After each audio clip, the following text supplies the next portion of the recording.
አላሁ ወንጀል አለ እኛ ጋር አላህ ብቻ የሚያውቀው እሱ የሰተረልን። የቂያማም ቀን ባሪያውን አላህ በገይሪ ቱርጁማን ያላስተርጓሚ ያናግረዋል። ባሪያዬ ወይ እችን ወንጀል አልሰራህም ወይ ተደብቀህ እችን አላደረክም ወይ ይለዋል። አዎ ጌታዬ አድርጌያለሁ ይላል። ሰተርቱሃ ለከ ፊ ዱንያ ወአና አግፊሩሃ ለከ ልየውም፣ በዱንያ ሰትሬልሃለሁ በአኼራም ደግሞ ይኸው ዛሬ ምሬልሃለሁ ይለዋል አላህ ሱብሓነሁ ወተዓላ። ያን ይቺ የተሰተረች ወንጀል ብትወጣ ሰላም እንባባል ነበር። አዩሃል ኢኽዋ እንዴት ዋልክ እንደምን አደርክ እንባባል ነበር።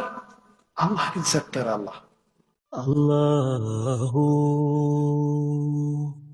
አላሁ እምቢ ያለ ሲቀር ሁሉም የኔ ኡመት ጀነት ይገባል አሉ ነቢያችን ሰለላሁ ዐለይሂ ወሰለም።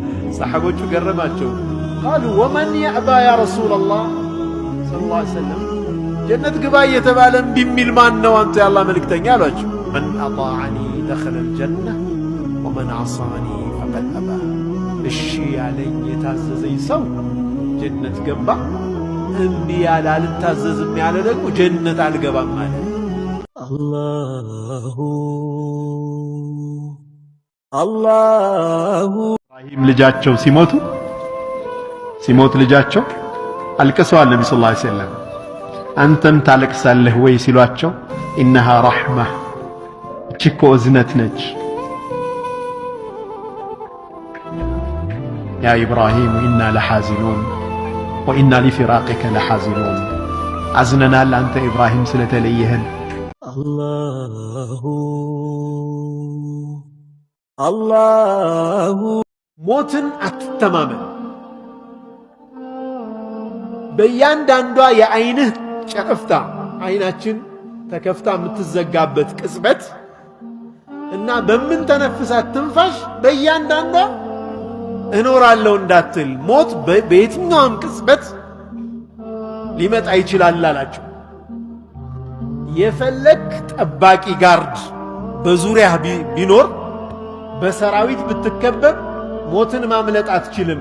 እወቅ፣ የሞት ቀስት ከተወረወረች ያንን ሰው አታመልጠውም። አላሁ የሰዎችን እምነት እንድናከብር ያስተማረ ዲን ነው የኛ ዲን። ወላ ተሱቡ አለዚነ የድዑነ ሚን ዱኒላሂ ፈየሱቡ ላህ ዐድወን ቢገይሪ ዒልም። እነኛ ከአላህ ውጭ የሚያመልኩ ሰዎችን አምላኮቻቸውን እንዳትሳደቧል አላህ። ፈየሱቡላህ፣ ያን ካደረጋችሁ አላህን ይሳደባሉ፣ የእናንተን እምነት ያቆሽሻሉ። የሰዎችን እምነት አክብሩ፣ አትናገሩ፣ አታቆሽሹ፣ የሰዎችን አትሳደቡ። አላሁ አቢ ሐዝም ዛሂድ፣ አቢ ሐዝም የተባሉ አንድ ዛሂድ ምን ብለው ተጠየቁ? ማ ማሉክ፣ ምን ንብረት አለህ ተብለው ተጠየቁ። ዛሬ ንብረት አለህ ሲባል ቤት መኪና ነው የምንቆጥረው አይደል? ምንድነው ንብረትህ ተብለው ተጠየቁ። ሁለት ንብረት አለኝ አሉ። ሁለት ገንዘብ አለኝ። ላ አኽሻ መዐሁም አልፈቅር አሉ። እነዚህን ገንዘቦች ይዤ ድህነት አልፈራም አሉ አቢ ሐዝም። ሁለት ንብረቶች አሉኝ፣ እነኚህን ንብረቶች ይዤ ድህነት አልፈራም። አስቲቀቱ ቢላህ፣ በአላህ ላይ ያለኝ መተማመን አሉ። አንዱ ንብረቴ እሱ ነው አሉ። አላህ ይስጠናቡ። ወላሂ አላህ ጋር መተማመን ያለው ሰው አላህ አሳፍሮት አያውቅም። አላህ ስብሓነሁ ወተዓላ በሱ የተማመኑትን ሰዎች አሳፍሯቸው አያውቅም። አስቲቀቱ ቢላህ የመጀመሪያው ሀብት እሱ ነው አሉ። ወልየእሱ ቢማ ፊ አይዲ ናስ አሉ። ሁለተኛው ሀብቴ ደግሞ ሰዎች እጅ ላይ ባለ ነገር ተስፋ መቁረጥ ነው አሉ። ይህ ሀብቴ ነው አሉ። አላሁ አክበር። ከሰው እጅ አላይም አሉ። በአላህ ላይ እተማመናለሁ፣ ከሰው እጅ ደግሞ አላይም አሉ። እነዚህ ሁለት ሀብቶች ነው ያሉኝ አሉ። ከዛ አማ ተኻፉል ፈቅር ተባሉ። ድህነት አትፈራም እንዲ አሏቸው።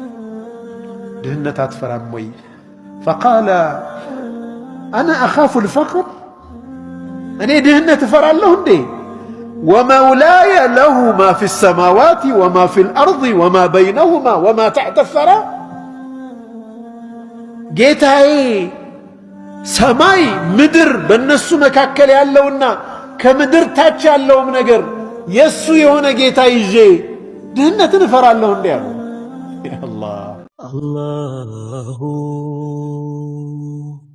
አላሁ አንድ ንጉሥ ነበር ይባላልና አንድ ባለሟላ ወዚር ሚኒስቴር ሁሌ ከሱ አይለይም። በጣም ፖዚቲቭ ነው የሚያስበው፣ አዎንታዊ በሆነ መልኩ ነው የሚያየው ነገሮችን እንጂ ጨለምተኝነት የለበትም። ይሰውይ ምንም አይነት ሙሲባ ይምጣ አልহামዱሊላህ ለኸይሩ ነው ወለ ለኸይሩ ነው ነበር። ታዲያ አንድ ቀን ከንጉሱ ጋር ለአደን ወጡና ይባላል ለአደን ወጣው አውሬ የንጉሱን እችን ጣቱን ይበለዋል። አውሬ ጣቱን ቆርጥበት።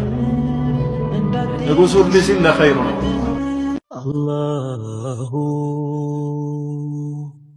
አላሁ መስጋኝ ስትሆን ግን እነዚህን ሶስት ነገሮች አስባቸው። ለሚኒመም አንድ ሰው በቃ ለመኖር የሚያስፈልጉ ነገሮች ነው። ጤና፣ የአንድ ቀን ያክል ቀለብ፣ አካባቢ ሰላም፣ የፈለገ ገንዘብ ይኑር፣ እውነት ነው والله ስልጣን ይኑር፣ ሰላም ከሌለ ዋጋ የለም፣ ምንም አታደርግም። ተራሶ አይጠቅምህም፣ መጠቀም አትችልም። አፍያ ከሌለ አለቀ፣ ምን ያደርግልሃል? ያለ እያየኸው ሌሎች ነው የሚበሉት። በጣም ረቂቅ ሐሳብ ነው። በጣም ጥልቅ ሚኒመም ይሄን ካገኘው በጣም ብዙ ሰው ደግሞ ይሄ ነገር አለው። ብዙዎቻችን ይሄ ነገር አለ። ዱንያ እንደው ተጠቅልላ ሁለመናዋ እጁ ላይ እንዳለች ይቁጠረው። እነዚህ ሶስት ነገሮች ካሉት አንድ ሰው ሌሎች ነገሮች ተጨማሪ ሌግዠሪ ናቸው ማለት ነው። ማለት ማስዋቢያ ነው። አላህ ከሰጠህ በለጠ ያመሰገንክም ብትሄድ ባይኖርህ አልহামዱሊላህ የምትል አላሁ